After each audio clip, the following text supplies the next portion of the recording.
So the factors that you can consider, so you may say, okay, we've been married for X amount of time. We do want there to be spouse support. How can we figure out what might be reasonable?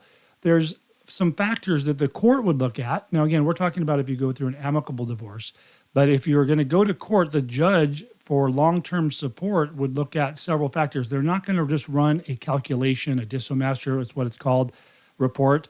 They may do it just as a guide, just to kind of see what the calculation is, but they are looking at the factors. They're going to look at earnings of the parties. They're going to look at the needs of the party to be receiving spouse support. And they're also going to look at these other conditions. And you can always Google this. Family Code 4320 factors is what they're referred to. But the court's looking at this. How long were you married? Your age and health. Can you get a job? Can you work? Your incomes. How far apart are they? What are you capable of earning? If you haven't worked for a while, for instance, what if you were to go back into the workforce, what would you be able to earn?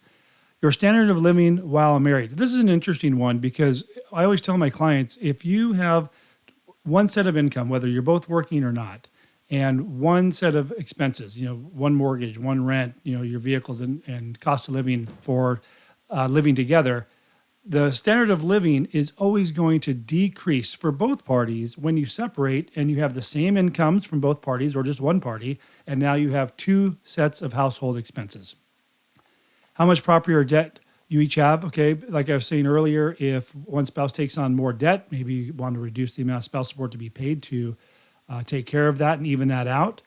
Whether one of you have helped the other to get an education, training, career, or professional license. What that's referring to is if one spouse is taking care of the kids 100% of the time and they did not work for the sole purpose of the other spouse going to school and working and being able to promote and be more gainfully employed and earn more income, then that would obviously be considered a factor in how long support should be paid.